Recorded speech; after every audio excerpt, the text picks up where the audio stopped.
Think back to the last time you were certain you made a good decision. Maybe it was a purchase. Maybe it was a job, a relationship, a plan for the year ahead. You weighed the options, you considered the costs, you arrived at a conclusion, and you felt the quiet satisfaction of a mind doing its job well. Now let me ask you something uncomfortable. What if the conclusion arrived first, and the weighing came afterward, as a kind of narration? What if the thing that actually moved you was a number you glanced at once, or the presence of a third option you never seriously considered, or the simple, glittering word free? This is the territory of Dan Ariely's book Predictably Irrational, published in 2008, with the subtitle The Hidden Forces That Shape Our Decisions. And the title is doing a great deal of work in only 2 words. The first word is the consolation. The second word is the wound. We are irrational, yes, but that alone would not be very interesting. Randomness is not a story. What makes Ariely's book matter is the first word. Our errors are not scattered noise. They are systematic. They lean in the same direction, again and again, across cultures and income levels and education levels, in ways that can be measured in a laboratory and reproduced with a clipboard and a small budget and a room full of students. That is a strange kind of news to receive. On one hand, it is humbling, because it means the story you tell yourself about your own deliberation is often a press release written after the fact. On the other hand, it is oddly hopeful, because a predictable error is a solvable error. You cannot design around chaos, but you can design around a bias that always tilts the same way. Ariely states his aim near the beginning of the book with real clarity. He wants readers to fundamentally rethink what makes them and the people around them tick, and he wants to get there not by lecturing, but by showing, through a long series of experiments and findings that are, in many cases, genuinely funny. Once you see how systematically we repeat certain mistakes, he suggests, you can begin to learn how to avoid some of them. Note the modesty in that last phrase. Some of them. Not all. This is a book that never promises to make you rational. It only promises to show you the shape of the trap. To understand why Dan Ariely writes about human decision-making the way he does, it helps to know where his curiosity came from, because it did not come from a seminar room. It came from a hospital. When Ariely was 18, an accident during a youth movement activity in Israel set off a magnesium flare and left him with third-degree burns across roughly 70% of his body. He spent about 3 years in hospital, much of it in a burn ward, wrapped in bandages. The most vivid detail he reports from that time concerns something apparently small. Every day, nurses had to remove those bandages, and they did it fast, ripping them off in one motion, because the received wisdom held that a short, intense burst of pain was kinder than a slow, drawn-out one.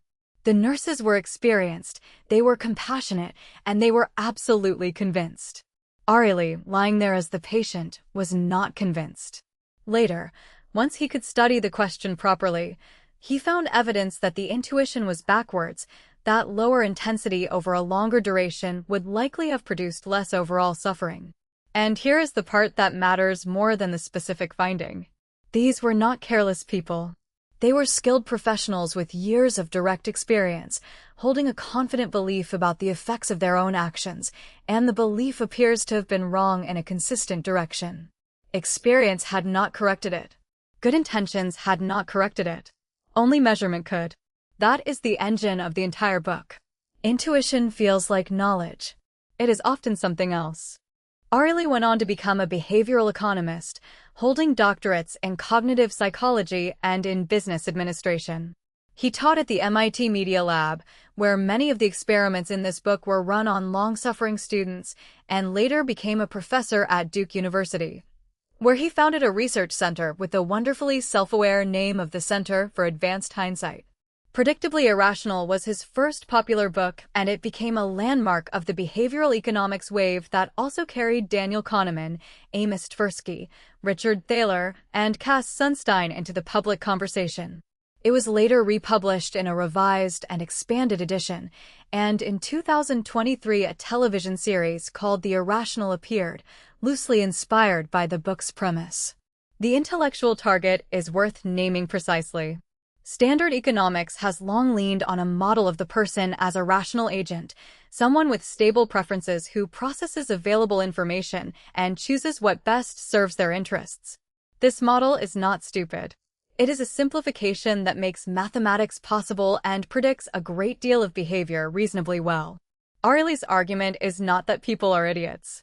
It is that the deviations from this model are large, systematic, and consequential enough that building policies, products, and institutions on the rational agent assumption produces real damage. If we design a retirement system for a creature that does not procrastinate, we will be surprised by how few people save. If we design a health system for a creature that weighs future costs correctly, we will be surprised by how many skip the checkup. The book runs to 15 chapters, each built around a specific hidden force, and each anchored in experiments Ariely and his collaborators actually ran. Let me walk through the ideas that carry the most weight. The opening chapter makes a claim that sounds mild and turns out to be corrosive. We are very bad at knowing the absolute value of things and very good at comparing. So we compare. And crucially, we compare the things that are easy to compare, and we quietly ignore the things that are not. Ariely's most famous illustration comes from a subscription advertisement he encountered for a magazine. There were 3 options: a web-only subscription for $59, a print-only subscription for $125, and a print plus web subscription, also for $125. Look at that middle option for a moment. Who on earth would take print alone for the same price as print plus web? Nobody. It appears to be a mistake. Ariely offered these 3 options to 100 students. 16 chose web-only, not a single person chose print-only, and 84 chose the combination. Then he ran it again with a different group, this time removing the pointless middle option, leaving only web-only at $59 and the combination at $125. Now 68 chose web-only and only 32 chose the combination. Removing an option that nobody had wanted flipped the majority preference and cut the revenue by roughly 30%. This is the decoy effect, sometimes called asymmetric dominance. The useless option was not useless at all. It was doing invisible work. It gave the mind an easy comparison, print alone versus print plus web, in which one choice was obviously superior, and that easy local victory dragged the whole decision along with it. Comparing the web option to the bundle is hard, because they are different kinds of things. Comparing the bundle to its own crippled twin is trivially easy. So we do the easy comparison and then act as if we had done the hard one. Ariely offers a lovely, everyday version. Suppose you are choosing a honeymoon between Paris with free breakfast and Rome with free breakfast. That is a genuinely difficult comparison, 2 great cities, 2 different kinds of pleasure. Now add a third option, Rome without breakfast. Suddenly Rome with breakfast looks like a clear winner because it dominates its neighbor and the mind gratefully takes the win. Paris never lost an argument. It simply never got into one. This same relativity governs how we feel about our lives, and here the chapter turns from clever to serious. We do not experience our salary as a number. We experience it as a comparison. A raise that would have delighted you last year can feel like an insult once you learn what a colleague received. The more we have, the more we want, because having more relocates us into a new set of comparisons where we are once again in the middle. This is why acquiring things so reliably fails to deliver the satisfaction it advertises. Ariely's suggested remedy is not to stop comparing, which is not available to us, but to manage what we compare ourselves to. Control the circle. Narrow it deliberately or widen it deliberately, depending on which direction protects your sanity. And when a purchase presents itself, force a broader frame. Do not ask whether the upgrade is worth $200 more than the older model. Ask what else those $200 could become. If relativity governs comparison, the second chapter attacks something even more foundational, the belief that prices emerge from the honest collision of supply and demand. Ariely opens with the story of Tahitian black pearls, which were, not long ago, a commodity with essentially no market. The man who wanted to sell them, faced with indifference, did not lower the price. He did the opposite. He arranged for the pearls to be displayed in a Fifth Avenue window alongside diamonds, rubies, and emeralds, with a spectacular price attached, and advertised them in the company of established luxury goods. The pearls became precious. Not because anything about them changed, but because they had been placed next to things whose value we already accepted. That is anchoring, and the laboratory version of it is one of the most unsettling experiments in the book. Ariely, working with George Lowenstein and Dražen Prelec, had students write down the last 2 digits of their social security number, then consider whether they would pay that many dollars for various items: wine, chocolates, a keyboard, a book, and then submit actual bids in a real auction. The students who happened to have high numbers bid substantially more, in some cases several times more, than those with low numbers, for exactly the same goods. A number with no informational content whatsoever, one they knew perfectly well was meaningless, had moved their sense of what things were worth. Then comes the part Ariely calls arbitrary coherence, and it is the reason this is not merely a party trick. Once the arbitrary anchor was set, everything downstream behaved sensibly. Students who had been anchored high bid more for the good wine than the cheap wine, in proportion. Their preferences were internally coherent, orderly, rational-looking. Only the starting point was random. And that is the deep problem, because coherence is exactly what we use as evidence that our judgments are sound. A structure can be perfectly consistent all the way down and still rest on a foundation that arrived by accident. Ariely extends this into what he calls self-hurting. Hurting is when we assume something is good because other people are choosing it, the crowded restaurant effect. Self-hurting is when we assume something is good because we chose it before. He tells the story of the first time he walked into a Starbucks, paid a price far higher than his usual coffee, and then, having done so once, treated that experience as evidence about his own preferences. The second visit was justified by the first. The third by the second. A whole personal economics built on one initial decision that could easily have gone another way. The implication for markets is genuinely radical. If demand can be shaped by anchors that sellers themselves set, then price is not simply reading the meeting point of 2 independent curves. Manufacturers' suggested prices, launch prices, and the ordering of options on a menu are not neutral information. They are instruments. And the practical advice that follows is unglamorous but real. Treat your first decision in any category as consequential, because it will echo.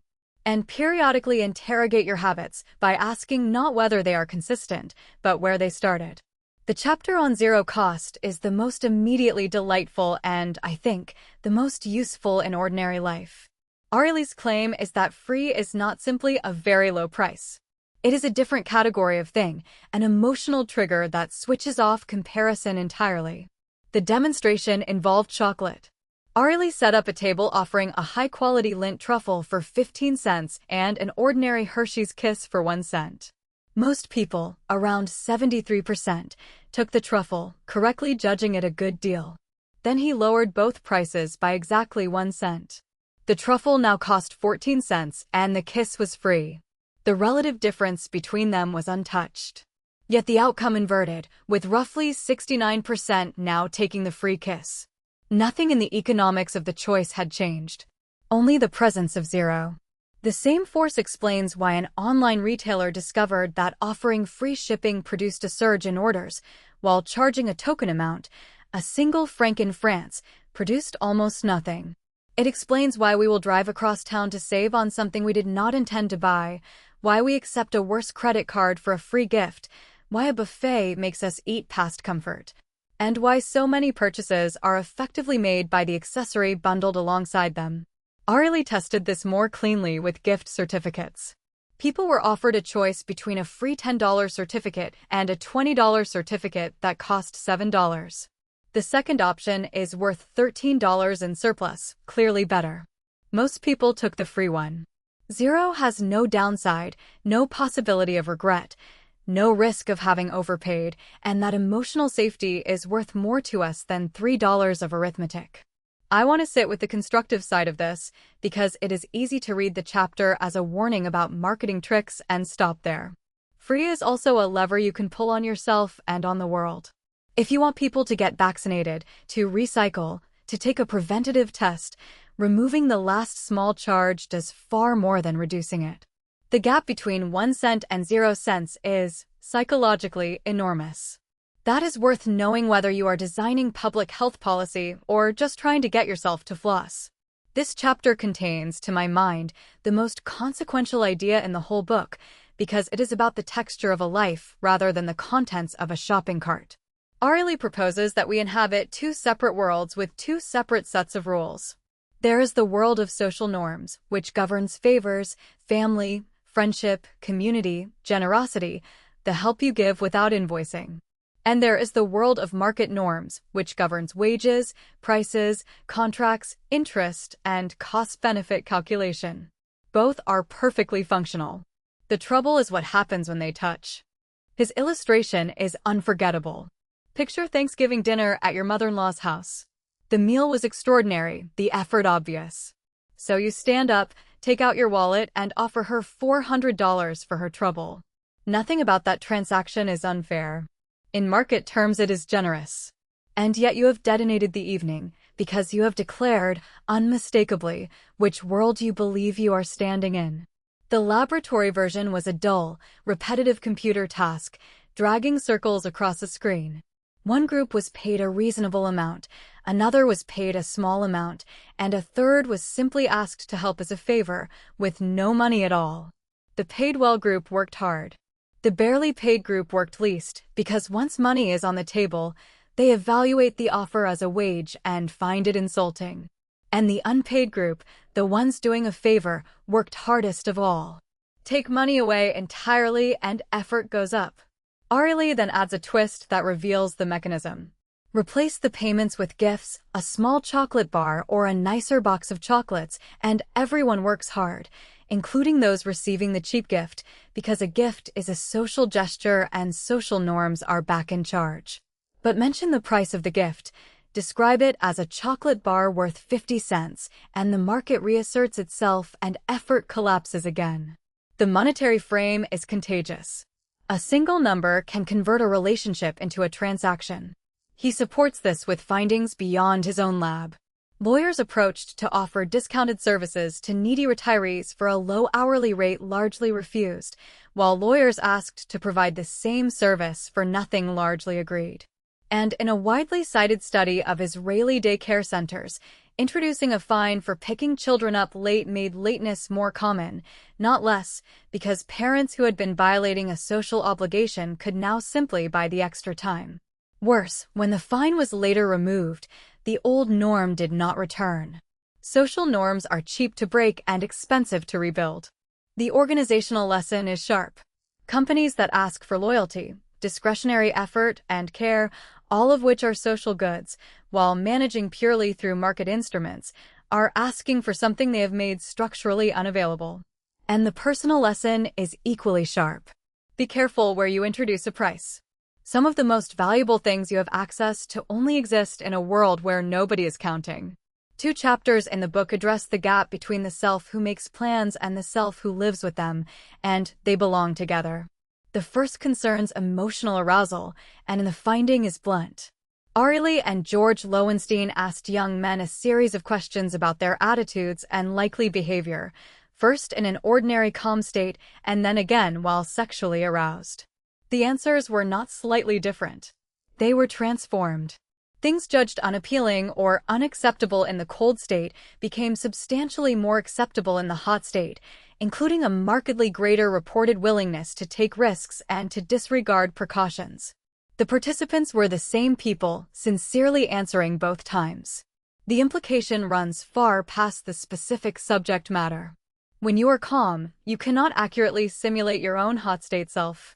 You are not merely underestimating temptation. You are consulting a different person, and that person is not available for comment when the moment arrives. This is why plans made in the cold state that depend on cold state willpower routinely fail. It is why advice to simply refuse is weak, and why arranging your environment in advance, making the safer option the available one, is strong. The battle is decided before it is fought. The second chapter is about procrastination, and here Ariely ran an experiment on his own students. 3 sections of a class had 3 deadline regimes for their papers. One had evenly spaced deadlines imposed by the instructor. One had no intermediate deadlines at all, with everything due at the end of term. And one was allowed to set its own binding deadlines whatever they wished, with penalties for missing them. The imposed, evenly spaced group performed best. The no-deadline group performed worst. And the interesting result is in the middle. The students who set their own deadlines did better than the free group because most of them chose to spread the work out and thereby created their own constraints. But they did not do as well as the group whose structure was imposed. Self-binding works. It works less well than external structure. And the students who set all their deadlines at the end, essentially declining to bind themselves, did badly. The takeaway is that we know we procrastinate, we are willing to take action against it, and we tend to underdose the medicine. Ariely's proposals extend this into product design, imagining prepaid maintenance plans that force useful behavior, self-imposed spending limits on credit cards, and health measures bundled into commitments made in advance. The general shape is the same everywhere. Do not rely on future you to be disciplined. Make the decision now and make it hard to unmake. 2 more chapters pair naturally, both about attachment. Ariely studied a peculiar ritual at Duke University, where demand for basketball tickets so exceeds supply that they are distributed by lottery after an elaborate camping out process. This creates a natural experiment. 2 groups of students, equally devoted, equally invested in the queue, separated only by chance. Ariely called both groups. He asked the losers what they would pay for a ticket, and he asked the winners what they would sell one for. The losers offered around $175. The winners demanded around $2,400. Roughly a 14-fold gap, produced entirely by which side of an arbitrary line you landed on. This is the endowment effect, and Ariely identifies 3 components. We fall in love with what we already have, and the memories and meaning attached to it. We focus on what we stand to lose rather than what we stand to gain, because loss looms larger. And we assume, wrongly, that the other party sees the object through our eyes. He adds a 4th wrinkle worth watching for: virtual ownership. Trial periods, money-back guarantees, and the escalating drama of an auction all work by letting you feel like an owner before you are one, so that walking away registers as a loss rather than a non-purchase. The companion chapter is about options, and it opens with the ancient Chinese general Xiang Yu, who upon crossing a river ordered his ships burned and his cooking pots smashed, leaving his troops with victory or death as the only remaining paths. Ariely built a computer game to test our willingness to do the opposite. Players clicked into rooms that paid out money, but any door left unvisited would shrink and eventually vanish. The rational play was to find the best-paying room and stay there. Instead, students scrambled to keep every door alive, spending clicks they could not afford, and earned meaningfully less than they would have by committing. When Ariely made the doors reopenable, or told players exactly what each room paid, the frantic doorkeeping largely persisted. What they were avoiding was not uncertainty. It was closure. I find this the most personally pointed idea in the book, because doorkeeping does not look like a mistake.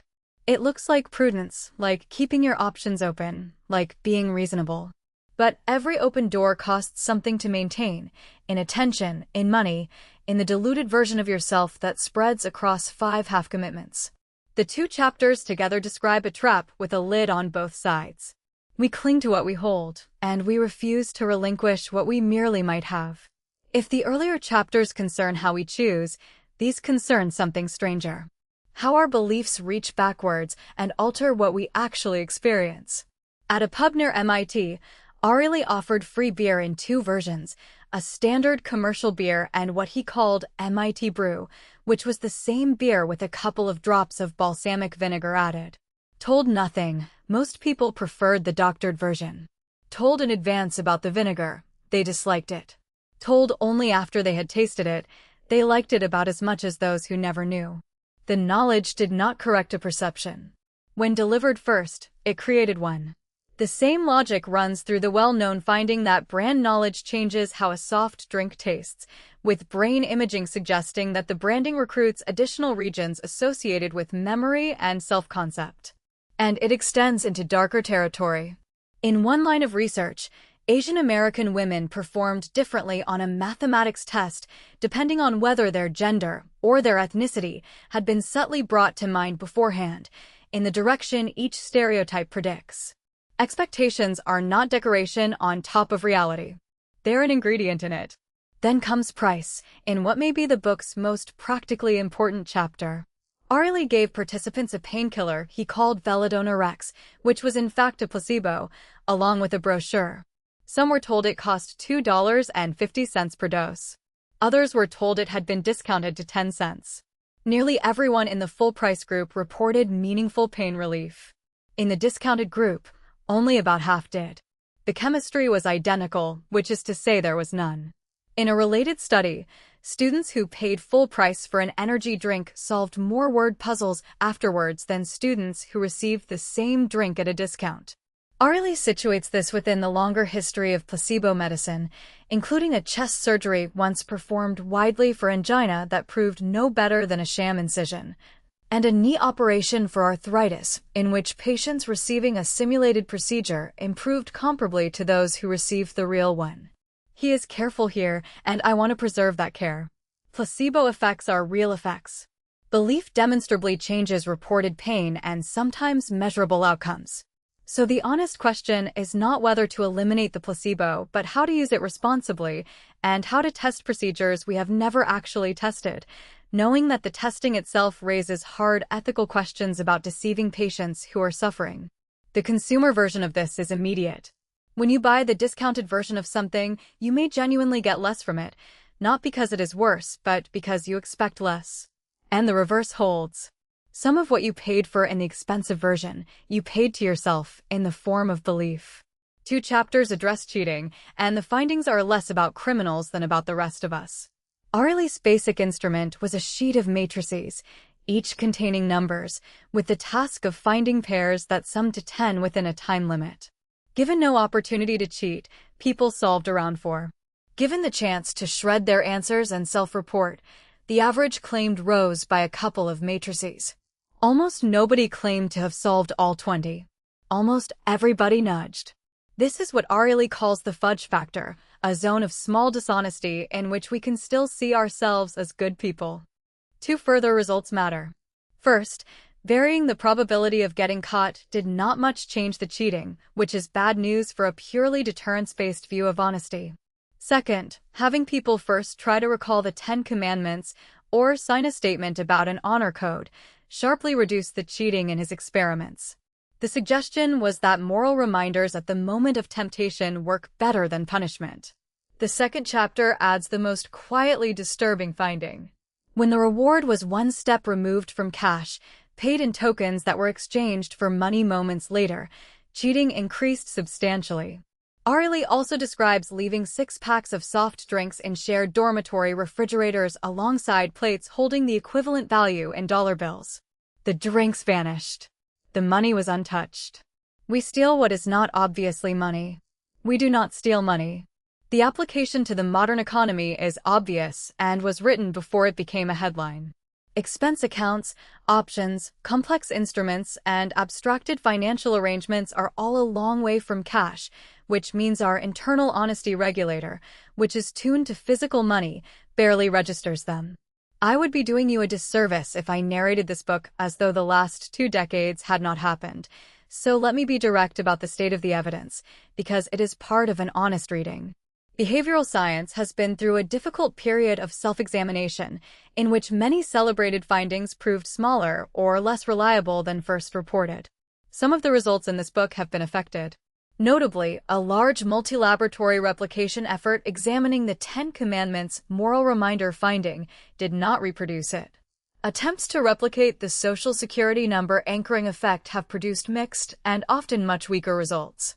And, separately, a well-known later study by Ariely and colleagues, not part of this book, concerning honesty pledges on insurance forms, was retracted in 2021 after the underlying data were found to be fabricated, a matter that has been publicly disputed and investigated. I raise this not to dismiss the book, but because the book's own thesis demands it. Ariely's central argument is that intuition is not evidence and that confident belief must submit to measurement. That principle applies to his own findings too. So the right posture, I think, is graduated. Some ideas here rest on very broad foundations and have survived well, including loss aversion and the endowment effect, the power of defaults and commitment devices, the placebo response to price, and the collision between social and market framing. Others should be held as interesting hypotheses rather than settled facts. The general claim that we deviate from the rational agent model in patterned ways is not in serious doubt. The precise size and reliability of any single effect often is. Let me gather the practical residue, because there is more of it here than in most books of this kind. The first is to distrust comparisons that were handed to you.